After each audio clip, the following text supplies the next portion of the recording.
Okay, more free agency signings, and to be honest, another head scratcher here from the Green Bay Packers of all teams, who I feel like as a whole don't make a ton of head scratching free agency signings, but have one here. So they decide to sign Aaron Banks to a large deal. Quite frankly, he's getting paid $77 million a year, spread out for 4 years. I don't see where the guaranteed money is, but again, some people will say, oh, all that matters is guaranteed money. I've always disagreed because ideally you want the player to play out the entirety of the deal, in which case the guaranteed money is irrelevant, right? Guaranteed money only matters if you cut the player. So, which it helps you have an out of the contract, but so it still helps to some degree, but it's not all that matters.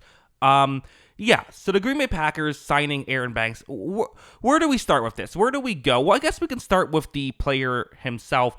I think he's an effective player, and I do think that, like, getting an effective player, quite frankly, again, we've seen how these kind of offensive lineman contracts have ballooned up a bit.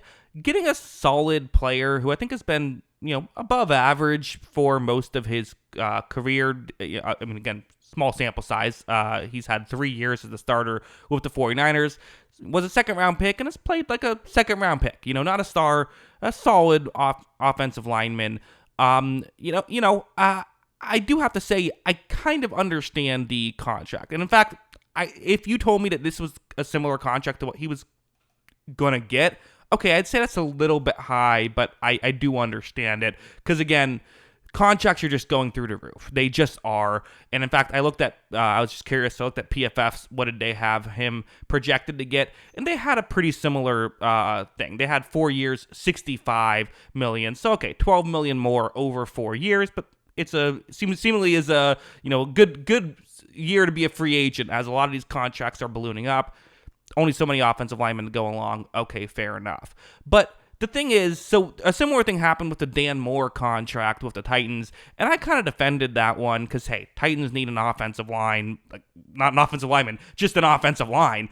Getting someone in the building, if you have to overpay a little bit to make it happen, it is what it is. The Packers are not in that situation. The Packers have a good tackle tandem with Rasheed Walker and Zach Tom, and then for the interior, you have Sean Ryan, you have Ellington Jenkins, and then you have Jordan Morgan, who you spent a first-round pick on. He got injured early on. Unless that injury is just worse than we know about, which I hope isn't the case, that feels like a weird thing to move off of him as quickly as you would, only 186 snaps. I can't imagine you're doing that. Are you going to move Jenkins back to center? But then what about Sean Ryan, who I thought was effective last year?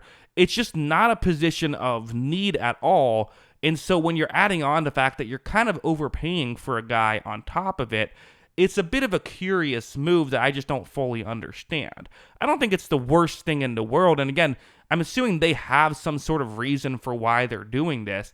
But it does feel like when you do have positions of need, like, why not go out and add, I don't know, like Josh Sweat? How good could he have made this defensive line had you added him? That's something that's a lot more exciting than adding an offensive lineman who you don't pay this much money for a guy to be a backup, but someone who might not be even that much of an upgrade over other players currently on the roster right now. The only other thing I can think of is maybe they just, when Jordan Morgan got in the building, they were just like, this isn't great. Keep in mind, Jordan Morgan was not scheduled to be a first-round pick. That was kind of considered an overdraft. And I will say, if that's the case, it's always better to make a move a little too early than too late.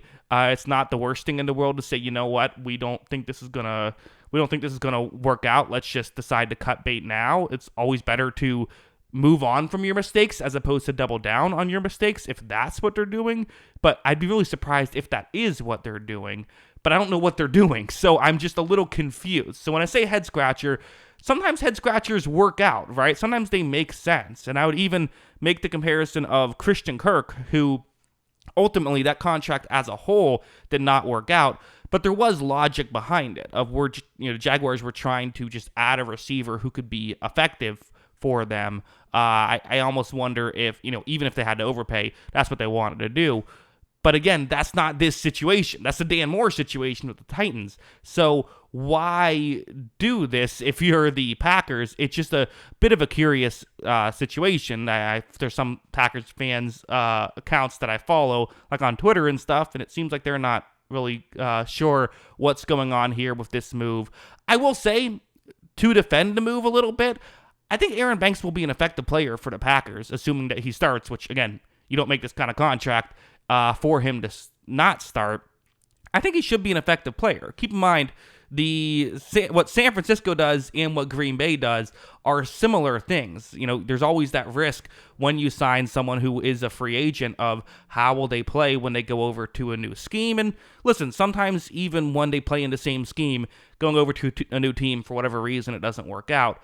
But more often than not, it is effective. And, you know, when you have the same scheme, the odds are higher of it working out. So I'm not fully on the bandwagon of this is like the dumbest signing of the day or anything like that. I still think the Javon Kinlaw one has that one cleared, but they are paying more money for Aaron Banks. So again, we'll see what the guarantee is and if there's a way to get out of it. But as a whole for Green Bay, I think the bigger frustration if you're a Packers fan isn't necessarily like, okay, in a vacuum, it's not the worst move in the world, but when you have other needs and when you see, when you see some of this other stuff, I almost just wonder if it's a little disappointing. Part of me also is wondering a little bit, like, is there something to, hey, with all these other teams in the NFC North, the Bears bolstering their defensive line, today say, like, maybe we got to just really make sure we're okay here. Let's just, add a player or two to interior. Injuries do happen. Ellington Jenkins can play anywhere, so maybe you start him at center. Maybe you put Morgan back as a backup, and then if someone gets injured, well, now you can make something work that way.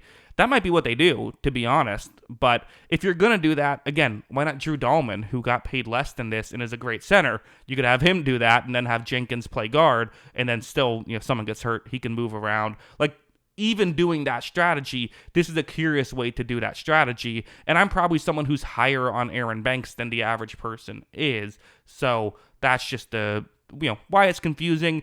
But ultimately, I will say this, I think they got an effective player for maybe a little bit too much money, but everyone's going to get too much money in free agency. That's how free agency works. So I'm not going to crush this move, but ultimately I see why people are crushing this move. And ultimately, I think it is probably, at the very least, not the most exciting move if you are a Packers fan. But sometimes boring moves are what win Super Bowls. Not sure if that's what's going to happen here, though. But yeah, those are my thoughts on all of this. I will mention at the end of the video, I do have a movie channel. If you want to hear my thoughts on movies, you can check that out. The link is in the description below. I have some movie reviews and then some other fun stuff there. So check that out if it seems like your kind of thing. Let me know your thoughts on this signing, Aaron Banks to the Packers, in the comments below.